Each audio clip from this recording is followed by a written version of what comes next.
Hi, as Stephanie said, we're going to be talking about empowering members in times of financial need. And joining me to discuss her experience with AI in lending is Tracy Kaufman. Tracy, do you want to do a quick intro of yourself? Sure. Thank you, Eric. So as Eric mentioned, my name is Tracy Kaufman. I'm the Chief Lending Officer at Wildfire Credit Union. I've been with Wildfire for the past 26 years, and 16 of those 26 years have been in this position as the Chief Lending Officer. Great. Thanks for joining us. And I'm Eric Steinhoff. As Stephanie said, I work for Scienaptic as EVP of Client Impact. What that means is I work with our clients to help make sure that the AI-powered strategies are configured for the client specifications, needs, risk appetite, and then make sure that gets deployed and is continuing to get smarter and evolve as the credit union's needs evolve. I've got 25 years of experience in credit risk management. Before Scienaptic, I've always worked for lenders. So I've worked at Capital One, Standard Bank, a few different startups. So I've sat in the seat of a lot of the people who are using our platform. And the way we're going to handle this presentation today is that I'm going to walk through some slides. I will ask Tracy a few questions throughout. And then we have a few questions at the end to let her talk. And then, as Stephanie said, we'll take Q&A and try to answer those questions from the audience as well. So AI is everywhere. We all seem to see it everywhere very recently. So with the explosion of ChatGPT and all of these AI assistants, it's been creeping into our lives through Amazon, through Alexa, through Google search, Tesla self-driving cars. It's been creeping in, but I think the ChatGPT and just the intelligence we can see and feel real time has really brought this front and center even more than it was previously. And so AI, is it new? Is it new to lending? Tracy, I'll let you take a guess here, or Stephanie, you can weigh in as well. When do you think AI first started in financial services and lending? What decade? How about that? Why don't you pick a decade? Oh, wow. I don't know an exact year, but I'm going to guess in the 1990s, because from my perspective, I think that even with the most simplistic automated decisioning that we may have been doing with a credit bureau, there was some AI involved. That was my guess as well. Actually, if we go back to the ATM, which is technically automated intelligence, right? Like it is. Oh, wow. It is, you put in a card, you type in a number, and you choose a dollar amount, and it returns that. The first ATM was actually back in 1967. So if you consider that, where machines were doing the jobs previously done by humans, it really is, almost 60-year-old technology within financial institutions specifically. And then to kind of walk through just the history of AI, not just in lending, but overall, but and focusing specifically on lending more recently.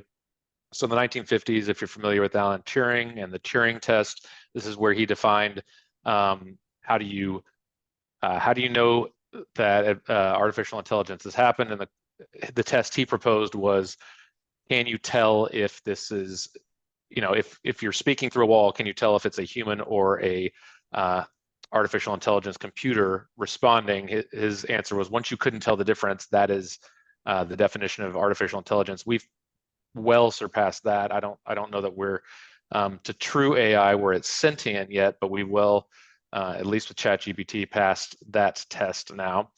Talked about, in the 60s, a lot of starting of computer power, starting of ATMs. In the 90s, if you remember, IBM's Deep Blue computer beat the world's best chess player in a game of chess, and computers now dominate humans at chess. In fact, there was a controversy a couple of years ago where they thought that a relatively young chess champion was getting clues from some sort of AI because he was beating known established chess grandmasters. Big data really started about 20 years ago. So I think one of the important things for everyone to understand about AI is any model or any predictive output really is only as good as the data that is fed into it. So what powers ChatGPT is really all of the data in the internet, which is, a massive amount of data. Pre kind of 2000, there just wasn't the storing capability for all the data points we could have stored, and there wasn't as much computing going on. Since then, as computing power and storage has expanded dramatically, we got into this big data era where it is very easy to train models on tons of data. And really the idea of AI is that it is self-learning. It continues as more data is fed in, it gets smarter, it continues to learn.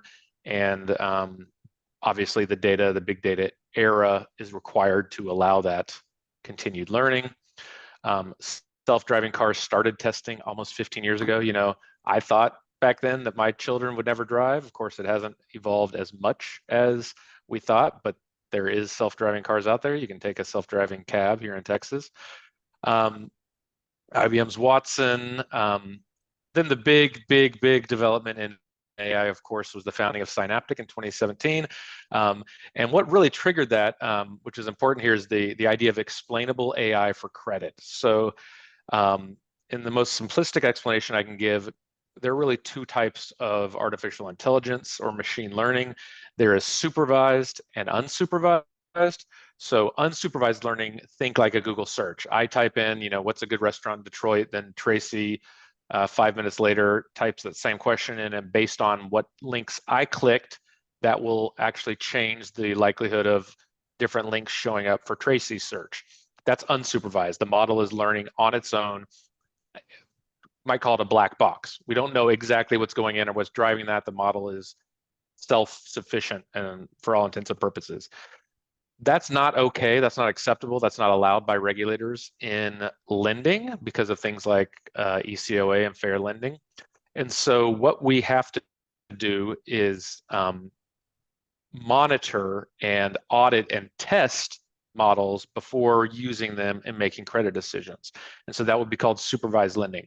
The models still learn on their own. The models still basically build themselves, but you have a review point between when the model's built and deployed, where it's reviewed by humans and tested to make sure it is not creating anything like adverse impact against protected classes. And really that was what led to the creation of Scienaptic, recognizing that, now through the supervised lending, we can test these models, identify why someone's score is lower or higher, return those adverse action reasons into a loan origination system or to the lender to provide to the applicant, and that is considered compliant AI. Still, very recently, 2021, we had DALL-E image generation. If you've seen some of the things produced by that, they're pretty mind-blowing. And then, last year, ChatGPT really exploded, and there was 3.5 and 4.0, and I know a lot of these institutions have much more advanced AI behind closed doors today that they are going to slowly release as they continue to test and bulletproof it. And really this last era in the last kind of 5 to 7 years is powered by deep learning on deep neural networks. So this is where you have the computing power to, for example, review the whole of the internet before generating a response, which is why things like ChatGPT are really passing and blowing through the Turing test. And then another way to think about this is that this is kind of what we're moving into is a fourth industrial revolution powered by AI. If you look at the previous ones, the first industrial revolution was in Britain a couple hundred years ago, really driven by the steam engine, the ability to transport goods over long distances. You can build, components in one place, transport them to another place to get real efficiencies and start to do assembly line type production in a central place. Then you had huge advances in electricity, primarily here in the US, converting farm economies into industrial city-based economies.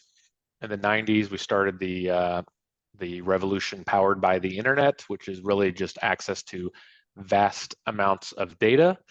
And then this fourth revolution that the World Economic Forum predicts will be powered by AI. And this is where we can do more. A single human can do a lot more than they would have previously been able to because of enhancements through artificial intelligence.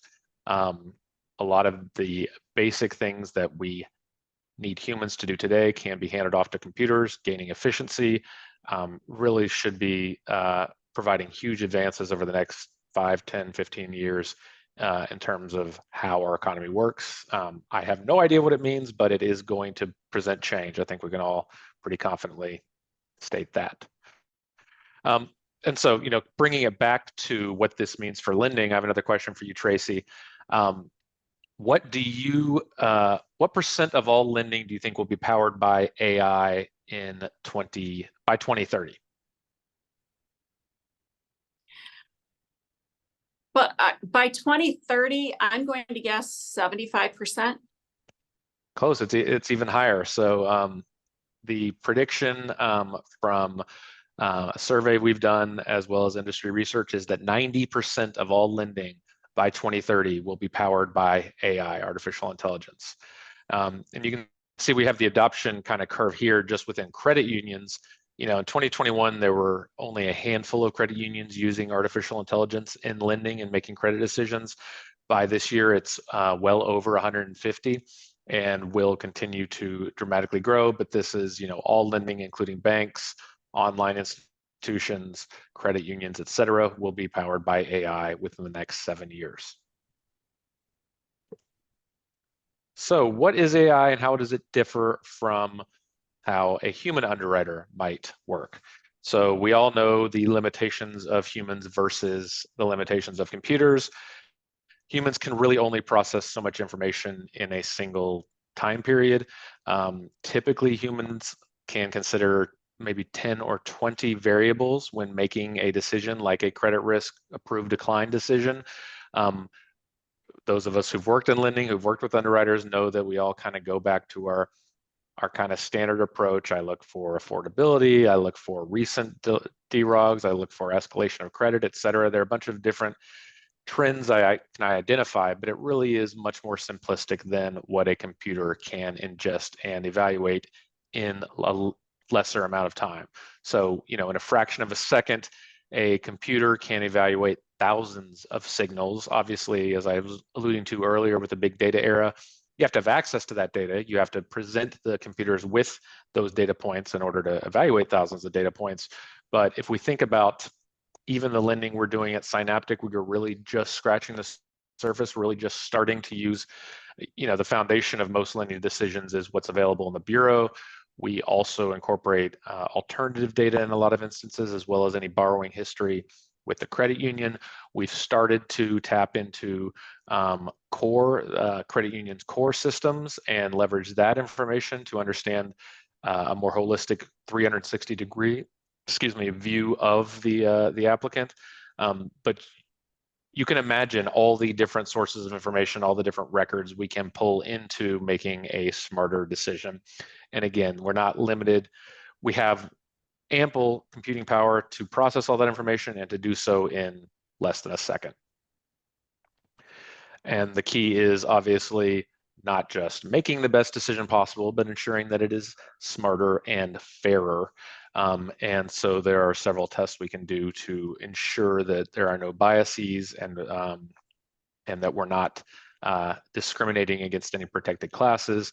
But the idea is, we can evaluate thousands of applications within a second across all of Scienaptic's clients. And in fact, to date, we've approved through Scienaptic's, just through our credit union clients. We have clients that are not credit unions, but just through our credit union clients in the last 24 months, over 230,000 loan applications have been approved. And, if the approval rate, say, is between 50 and 70%, that is, more like 500,000 applications processed in 24 months. And it is, again, going on along that same curve I showed earlier in terms of AI adoption. As we bring more clients on, that really starts to accelerate just the number of applications we're processing and the number of decisions we're making. Before I go to a couple more slides, Tracy, I wanted to ask you, make sure we keep you involved, don't let you fall asleep there. I know that Wildfire went live with Scienaptic earlier this year. Would love to let you just talk a little bit about your experience with Scienaptic and AI, and then what are some of the changes you've observed in your underwriting and lending processes that's enabled? So with going live with Scienaptic, one of our main goals was to make the process for the member quicker and more consistent. So we all know that when we have individuals decisioning loans, we can train our lenders very well, but we're all going to have different things that we bring into our lending decisions based on our own past experiences, both as individuals and as lenders in reviewing applications. And so we're very pleased with the consistency in the application review that we're receiving from Scienaptic. And it's also allowed us to modify our new lender training program and then our ongoing lender training program.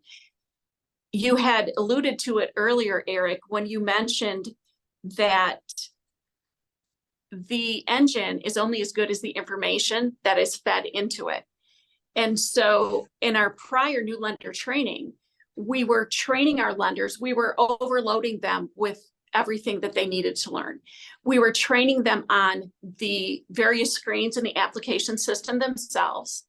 And then we're training them on how to complete the fields in those screens and how to properly complete them, taking a thorough application so that there's good data being fed into the decision. And then they had to learn all of the underwriting guidelines. What our involvement in making the choice to go with Scienaptic to enable the auto decisioning has done for us is we can strip off the underwriting piece from our new lender training. We continue to train them on additional aspects because to be a very good lender, you do still need to know what goes into a credit decision, but you can start out with learning how to build an extremely good application. And so that's what we have done. We're starting our training with how to build a very complete application and the questions that need to be asked to make sure we're feeding good information in. Great, that's helpful. And you talked about making faster, consistent decisions. We have another data point here from our internal discussions with clients, some research we've done. We know that take-up rates can increase dramatically when you're able to provide an immediate decision versus asking an applicant to wait, maybe wait on the weekend. One of the beautiful things about AI is they don't take coffee breaks or bathroom breaks. They don't call in sick. AI doesn't, come to work in a bad mood, just deciding they're going to decline everybody. There is a consistency, like you said. As long as we're feeding good data in, we will get consistent, replicable, defensible outcomes on the back end, and that really is a better experience for the member.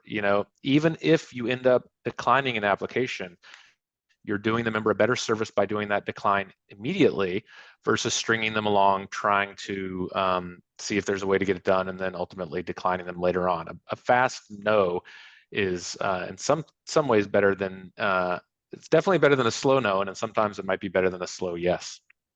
And we see that take-up rates can increase, like I said, 4 to 5-fold just through speed of decisioning.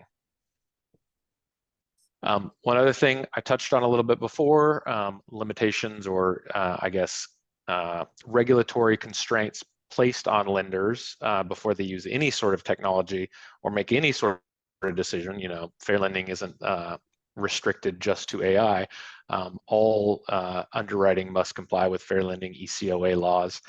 And we have definitively been able to demonstrate benefit to protected classes through our decisioning engines and models. So some select data here, but this is across several of our credit union clients. We've seen up to a 24% increase in approvals amongst Hispanics, 27% more approvals amongst Blacks or African Americans, older applicants. So another protected class is people 62 or older. We've seen significantly higher approvals there, and similar performance amongst Asians. One reason you would see less of a lift here for the 62 plus group is because their approval rates are already relatively high. There's always opportunity to see a bigger boost in approval rates amongst some of the protected classes that may not have had those credit opportunities in the past. And that's why you see such large jumps in approvals amongst some of these racial protected classes. And then there are other applications to offer or to leverage AI and extending credit and beyond. So one of the things we've been working on at Scienaptic and have rolled out in the last 12 months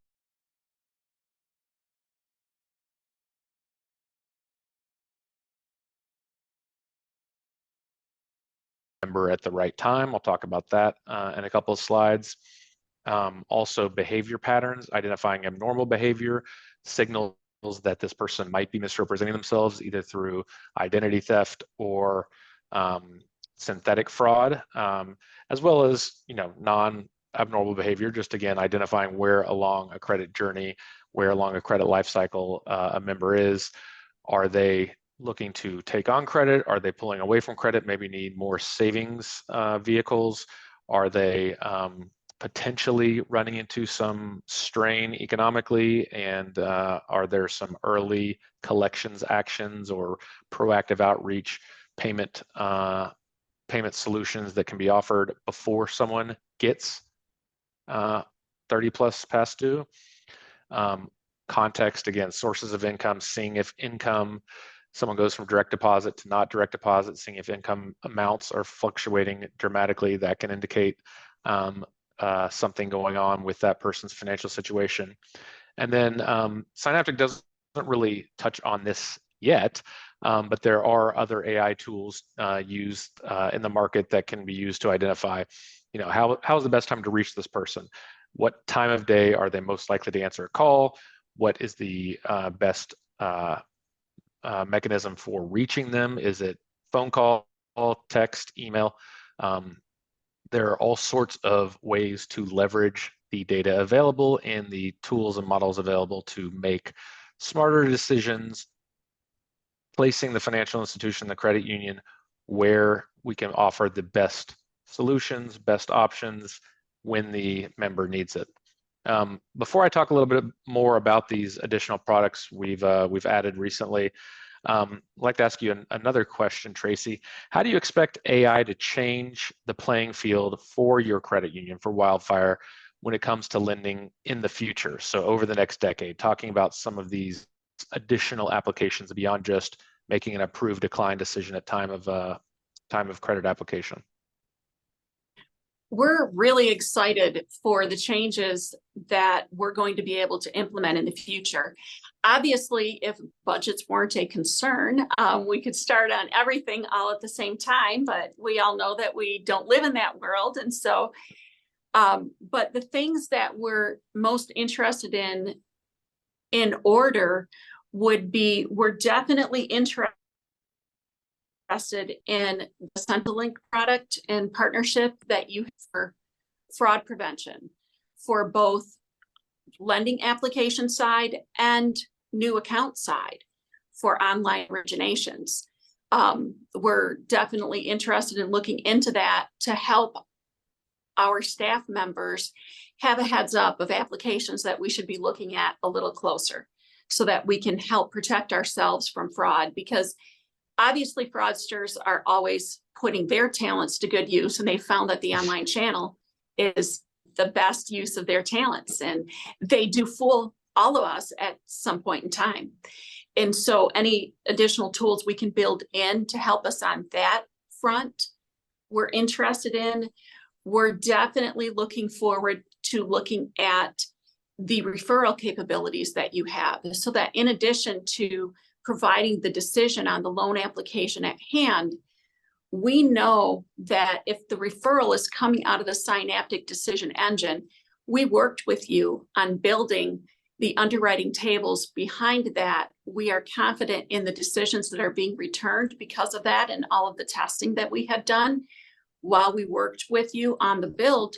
So we feel very comfortable then to assist our employees in the best use of their time, that if they're getting referral opportunities provided from the Scienaptic decision engine, they can then use their time better in not only hopefully improving our members' financial well-being in a larger way than just the loan application on hand by perhaps helping them with another loan product, but it's also then freeing up their time for reviewing applications that perhaps are a little more challenging and didn't receive an instant approval. And so those are two aspects that we like. We already have the aspect of freeing up the time to work on the harder applications, where we're absolutely looking forward to the building in of the referrals into what we already have for the current applications. Great, and thanks. That's a perfect lead in to the next couple of slides that I wanted to walk through. So I think you're talking about what we call internally is our bundled offers product. And so what that means is, as I show in this kind of workflow, someone applies for a specific product. So say I come in and say, hey, I need to go buy a car. Can I get pre-qualified for an auto loan through the direct channel? When I apply, if I am approved, so if the decisioning engine that we're using would grant an immediate approval, what we can do is we can turn on what we call bundled offers, which is effectively parsing the credit bureau to identify other open trade lines for very targeted, precise, and pre-approved credit offers. So the three use cases we have enabled, one is credit card eligibility. So the way that would work is, again, I've come in, I've said I need to go buy a car. Can you pre-qualify me for $30,000? Once the system approves me for that auto loan, it then creates a synthetic credit card application, runs that through as if I had been approved. If I'm approved for the auto loan, it assumes I funded that loan, then runs through a credit card application and assigns a limit for that card that is consistent with the limit logic and terms set up by the credit union. So let's say it says that I can get approved for a $10,000 credit limit from Wildfire. What we also then do is, because we've reviewed that credit bureau and we see all the open trades, we can say, hey, Eric doesn't have any limits, any credit cards open with a limit more than $5,000. So you're going to offer him $10,000. His highest limit in wallet is $5,000. That is a very attractive offer to Eric. Eric is very likely to take that up. That is what we would call a green or a one offer. So this is something that we would want you to strongly encourage your associates to make. We deliver that both within the LOS as well as in a batch file process on a nightly basis to get to any outbound marketing teams at the credit union to go and say, call Eric the next day, say, hey, Eric, congratulations on your new auto loan. Did our team also inform you that you're pre-qualified for a credit card with a limit of $10,000? Because you can precisely say what limit they're going to get approved for, and you know that that is a better limit than what is already in that person's wallet or is a higher limit, that can give your team the confidence to make that sale and know that they should get a yes from the member. Similarly, we can do the same thing with auto loan refinance. So data mine, maybe I'm applying for a credit card, we can data mine my credit bureau, see that I've got an auto loan, I've paid for 24 months on time. That means you guys can offer me a much better rate than when I originated, or maybe you can extend my term. If I was only originated at a 60-month term, now you can take me out to what would have been a 72-month term, get me $50, $75, $100 monthly savings. We will return within the system how much savings you can give this person on a monthly basis. I'm going to take that deal up if you're going to save me $75 a month. And then the final offer is just looking for existing credit card balances. We know high credit cards are by nature high interest rate. If we can pre-qualify you for a personal loan that would be at a lower rate than that existing credit card debt, offer a debt consolidation offer. Hey, Eric, I see that you have $3,000 on this credit card and $5,000 on this other credit card. I can pre-qualify you for a personal loan over 48 months at 11.9 interest rate. That would be this much payment. Is that something you're interested in doing? That frees up your open to buy on the credit cards, as well as letting you pay those balances down to zero, because we know that credit card balances never really go to zero because people keep spending on them to fill them back up. As I alluded to, the offer is presented in two ways. One is within the LOS, within the Scienaptic dedicated box, be that in the underwriter notes or in the underwriter UI, depending on our integration with the LOS, as well as that offline batch process nightly. And we return that file in whatever format the client needs, so they can load that into, say, an outbound telemarketing system if that's how they do any follow-up, or into a CRM, whatever delivery mechanism is best for the credit union client.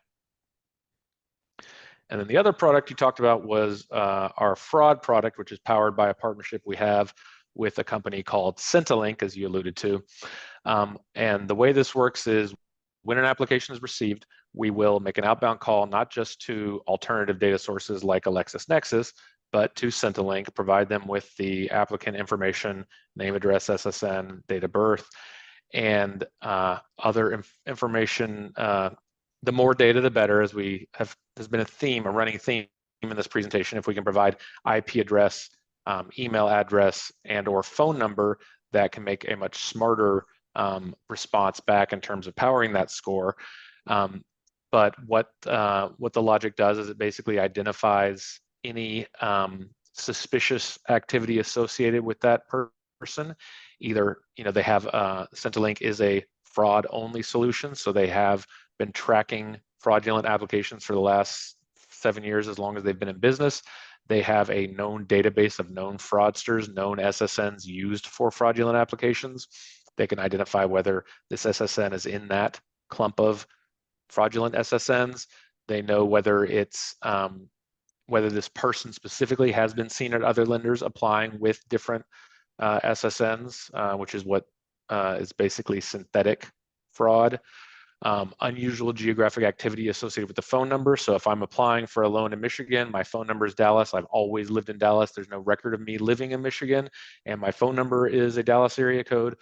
That is suspicious geographic activity. Depth of the consumer's history, and date of birth tying to the SSN issue date. So again, if I live in Dallas and was born in 1975, and I'm using an SSN at Wildfire Credit Union that says it was issued post 2010, randomly issued, that's highly suspicious. Maybe I'm an immigrant, but probably not with my name, and therefore I'm probably not using the right SSN. The other beautiful thing about using a score, I always love scores, is that we can set different cutoffs for different risk appetites. What we know with the Centilink scores is that anything 900 or above is 99.99% likely to be fraud. We instruct our clients to instantly decline those scores. Anything 750 to 899 is still very high risk, probably more than a 50% probability of being fraudulent if their scores in that range. That does require an escalated review. Often my clients will just say, hey, anything above 750, we're sending it to the fraud department. Let them sign off on it before we fund the loan. Because one of the things we see is fraudulent people have good credit ratings. They're not stealing IDs or creating synthetic IDs to get a 450 FICO. They are doing it to game the system to get that 780, 800, 820 FICO. They might steal multiple IDs. They're going to apply for credit. They're only going to keep using the ones that are high FICO, that are getting approved for credit cards and for lending products. In that 650 to 749 space, that's more than a 10 to 20% likelihood of fraud, but probably less than a 50% likelihood of fraud. Those instances can probably be handled by your underwriters, but they do warrant further validation. I want to see proof of photo ID. I want to see proof of SSN, whatever the whatever the attributes of the risk indicators identified by the score will dictate what type of follow-up action needs to be taken by the underwriter. And typically below 650, although I do have a few clients setting that threshold at 625 or 600. Below that, we would let those go through and be approved as normal. But this is another great add-on product, again, powered by AI, real network benefits where we have the partner sent the link has dozens, if not hundreds of financial institutions using them. That means they can see if I'm applying to Wildfire with one SSN versus Citibank with another SSN versus online to finance my Peloton with a third SSN. They can see that behavior across multiple applicant pools all coming through to Centrelink and know, hey, Eric is clearly using synthetic IDs to try to get approved for credit. That wraps up my slides. I did have a couple more questions for you, Tracy, so want to do that before we get to any questions that may have been asked by the audience. First one was, we talked about integration with the LOS. Can you talk me through just what the deployment of Scienaptic was like? How easy was it? How well is it integrated with your loan origination system? I think you're on Meridian Link Consumer, is that right? That's correct. We're on Meridian Link Consumer, and the deployment was very easy. It was truly the easiest implementation I've been a part of since I've been working at the credit union. Great. Your staff that help us work through it, the implementation representatives that you have, are not only knowledgeable on your system, but they were also knowledgeable on the Meridian Link system. I do recall during our implementation, there were times we would have our weekly calls with our Meridian Link rep before our weekly calls with Scienaptic on the implementation. And I remember something came up that we were questioning on the Meridian Link side after our call with our rep, and we could email her, and she absolutely would get back to us, but because she had other clients, there was a delay. And so we asked our Scienaptic implementation representative the Meridian Link question that we had, and he walked us through exactly where on the admin side in Meridian Link to go and what parameters to look at to solve that question. It was very impressive. The ease of it with the building of the underwriting tables, you truly do. We were told that it would be built around our loan policy, and it was. And we were always decentralized decision makers up until this point. So all of our lenders had the ability to make their own decisions. They know the loan policy. One of our concerns when we kicked this off was if we would get lender buy-in. So we included all of our most experienced lenders in the implementation to assist us with testing the application decisions that were coming back during the testing period. And we also had included the most experienced lenders in on the implementation calls. And then I would hold a separate weekly call with them going into the underwriting tables further. And after the very first calls, the first call that the lenders were on with our Scienaptic implementation rep, and then the follow-up call that I had with them when we were talking through it, because I knew they would all be afraid to talk to our implementation rep with you. And so I knew that they would have questions, but they would be shy about asking them. That's why I set up the separate call. And we were into the call maybe 15 minutes, and one of my lenders said, "This is our loan policy." And I said, "Yes, it is." And the ease of that was your team built the underwriting tables around our loan policy and then provided that back to us for review just to make sure that it was built around our lending parameters. And so just in that process alone, it not only was it easy, there was no system lift or build on our end. And I'm not sure for the rest of the audience who the loan origination systems are, but if you happen to be a Meridian Link client, they absolutely have an implementation rep and they do build, but they also give you weekly homework during your implementation, and you're building out your loan products and things like that, and then you're reviewing them on the next weekly calls. With this implementation, there was none of that. Your team did all of the build. Our main concern was in the testing and making sure that the decisions that were being returned were where we were looking for them to be. Awesome. And then one other question I had was related to, I touched on in my presentation, fair lending and equal credit opportunities. I know that some credit unions definitely have pause when it comes to turning on automated decisions or AI-powered decisions because of fears of getting into trouble with regulators or examiners due to fair lending questions. Do you, and I talked about some of the requirements earlier and why Scienaptic was founded, which is the whole idea of explainable AI, but do you feel like you're seeing that in practice, you're getting explanations for why decisions are being made, and that you do you have confidence that you are making compliant, fair decisions? Absolutely. And so you had mentioned earlier that your engine has been validated. So if we even just compare this to risk-based pricing, we know that we're all tying risk-based pricing to the FICO credit score because that has been a validated scoring model, is to be validated to be non-compliant for assigning the pricing to a loan, the interest rate to the loan. The same thing happens with the Scienaptic decision engine. Because you have had your engine validated, we know that there is not going to be any, we all can be biased in a decision, no matter how hard we try not to be.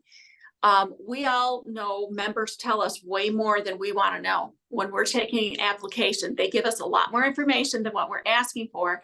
That can be good, but that can also be bad because the lender can get caught up in the minutia of the details, and that can inadvertently influence their decision. And so with human decisions, we can inadvertently become non-compliant, and there has been, even when there's been no intention to do so, right, it's just inadvertent.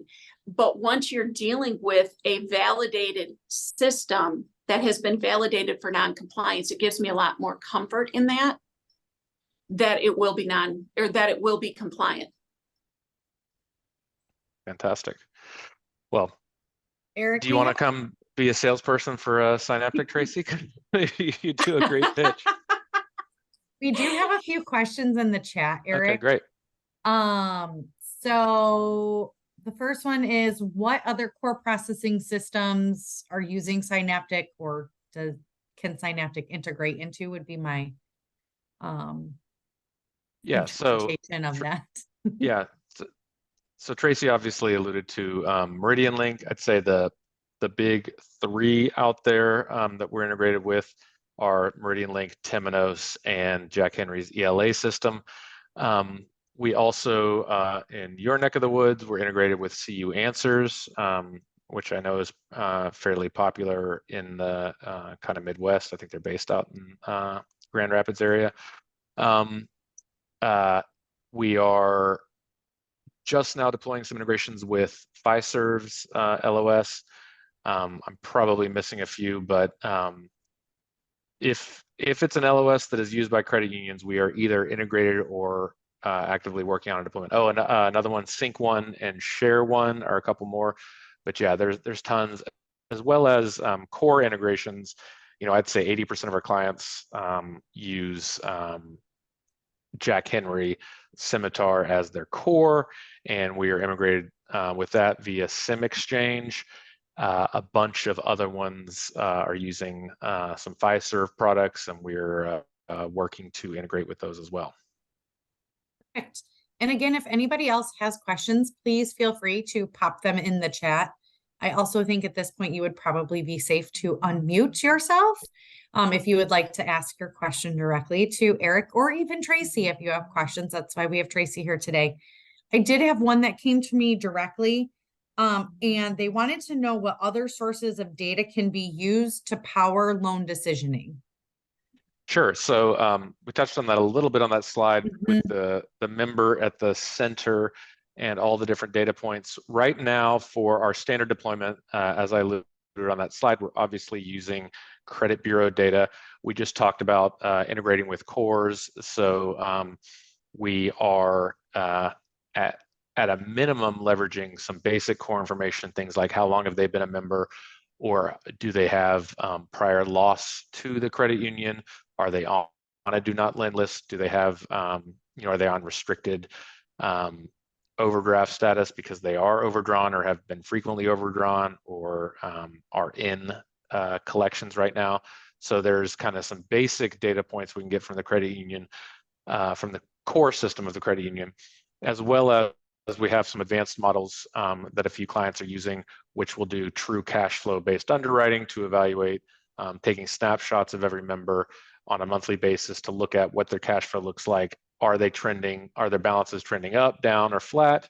Are they increasing the number of overdrafts? You have some people who are perpetually 1 day late, but they always become current. You have other people who are always current and all of a sudden they're 1 day late, 15 days late. That's obviously a very different story. So looking for those trend lines. And then for most of our deployments, we also leverage alternative data. Most of the time we're using a company called LexisNexis, which offers a risk view product, which pulls in publicly available data related to time and address, how long they've been using that phone. Are there more than 2 adults associated with an address? Does this person own any assets? Do they have a car registered? Are they registered to vote? Do they have any other, do they own land? Are they renting? Are they on a lease, or are they just, cohabitating with someone? There's a bunch of alternative data available. Have they, had any collections items on their insurance or their cell phone plan? There's a bunch of alternative data that we will leverage in what we call a waterfall logic, where we'll underwrite the person based on bureau and or core data only. If they cannot get approved through that data, we can waterfall down to pull in some alternative data to identify, is this person maybe more stable than their credit would otherwise indicate, and look at those other data sources. Like I said, LexisNexis being the primary one, but all the credit bureaus have alternative data sources, and we've integrated with all of them. I talked a little bit about cash flow based underwriting. We are able to integrate with Plaid, which is extracts bank account data, and provides you with 12 to 24 months of historical bank information there for someone who maybe hasn't been banking with the credit union previously.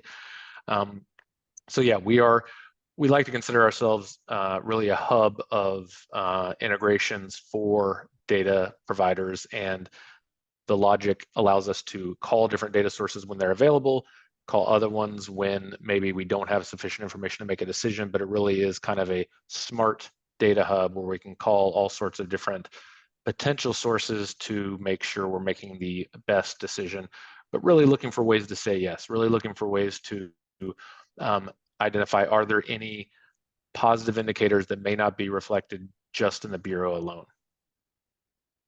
Great, thank you. Tracy, we have a question for you. What type of ROI have you seen? Was it mostly just efficiency savings, or did you see an increase in approvals? Both. So we have seen both. We have absolutely seen efficiencies for our staff members in freeing up some of their time. And